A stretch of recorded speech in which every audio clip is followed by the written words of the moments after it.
Yang kedua, tanda bahwa dia bangkit.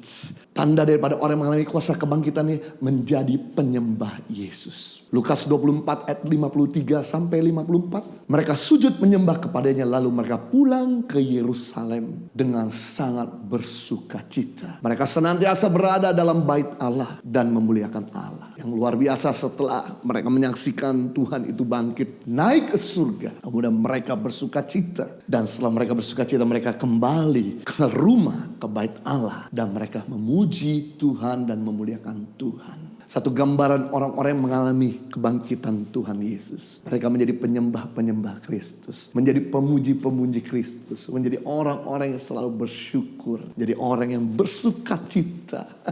Penyembahan itu berasal dari bahasa Yunani yang artinya proskuneo. Yang artinya adalah to kiss, mencium. Kita tahu ketika satu pasang saling bercium-ciuman, maka terjadi pembuahan. Jadi saya percaya juga kalau kita punya hubungan intim sama Tuhan, penyembahan membawa kita intim sama Tuhan, maka terjadi pembuahan, terjadi buah-buah roh, terjadi perubahan hidup. Yang jadi pertanyaan, tolong dianalisa. Selama kita jadi orang Kristen dan sudah mengalami kuasa kebangkitan Kristus, apakah kasih kita bertambah-tambah atau berkurang-kurang? Apakah sukacita kita bertambah-tambah atau berkurang-kurang? Apakah damai sejahtera kita bertambah-tambah atau berkurang-kurang? Apakah kebaikan kita bertambah-tambah atau berkurang-kurang? Apakah kemurahan hati kita bertambah-tambah atau berkurang-kurang? Apakah kesetiaan kita bertambah-tambah atau berkurang-kurang? Apakah kelembahan lembutan kita bertambah-tambah atau berkurang-kurang? Apakah self defense kita, penguasaan diri kita bertambah-tambah atau berkurang-kurang? Kalau hari ini kita nggak mengalami perubahan, berarti mungkin selama ini kita ibadah, kita berdoa tidak membawa dampak. Itu sebabnya saya mau kita menaruh sedikit hati dengan sungguh-sungguh. Jangan merasa bahwa merupakan sebuah formalitas untuk kita bisa beribadah hari Minggu. Merupakan sebuah formalitas harus kita berdoa. Tapi ambillah sebuah hati yang sungguh-sungguh untuk kita mencari Tuhan. Maka ada perubahan yang terjadi. Pasti ada perubahan yang terjadi dalam hidup kita.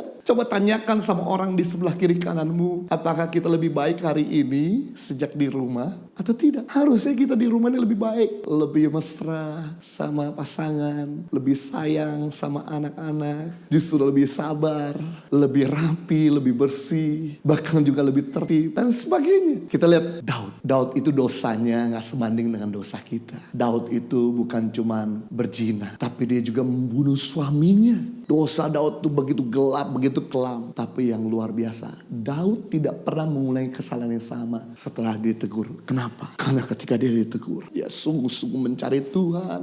Dia ambil komitmen. Dalam Mazmur 119 ayat 164. 7 kali dalam sehari, kata Daud, aku memuji-muji engkau karena hukum-hukummu yang adil. Jadi yang menarik bahwa Daud sadar bahwa hidupnya ini masih belum banyak berubah. Ketika dia memaksakan atau ketika dia mulai mendisiplinkan diri untuk mencari Tuhan sehari 7 kali. Kalau Daud itu memuji Tuhan satu hari 7 kali, 24 jam dibagi 7, kira-kira setiap 3,5 jam Daud menyembah dan memuji Tuhan. Orang Yahudi kalau memuji Tuhan itu, menyembah Tuhan itu atau berdoa sehari 3 kali. Seperti Daniel. Dalam Daniel 6 ayat 10, 3 kali sehari ia sujud berdoa serta memuji Allah seperti yang biasa dia lakukan. Jadi kita bisa melihat tradisi Yahudi itu menyembah Tuhan atau berdoa sehari 3 kali. Kalau satu hari 3 kali berarti setiap 8 jam dia berdoa. Orang Muslim berdoa satu hari 5 kali, berarti setiap 5 jam dia berdoa. Nah, menjadi pertanyaan, apakah kita sudah meluangkan waktu untuk berdoa dengan sungguh-sungguh? Kalau kita meluangkan waktu dengan sungguh-sungguh berdoa, pasti kita bisa berubah. Karena setiap kali orang berjumpa sama Kristus, pasti hidupnya tidak pernah sama lagi. Lihat Petrus yang mengecut jadi pemberani, matinya di kayu salib, terbalik lagi bentuknya X. Lihat Thomas, dia pergi ke India, yang tadinya gak percaya bahwa isi hidup, sampai membuktikan jari lubang paku, kemudian dihujani sama tombak. Lihat yang namanya Matius, dia dipecut sampai kulitnya terkelupas. Andreas, dia mati. Semua murid-muridnya mati. Bahkan Yakobus dilempar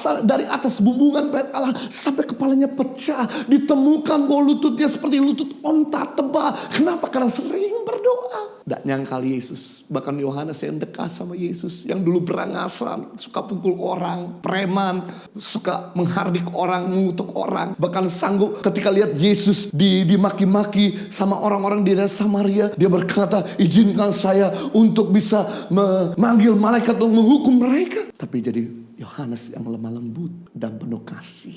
Hidup murid-murid berubah. Hidup orang-orang Yahudi berubah ketika mengalami Kristus. Ketika kita mengambil waktu untuk berdoa, pasti hidup kita never be the same again.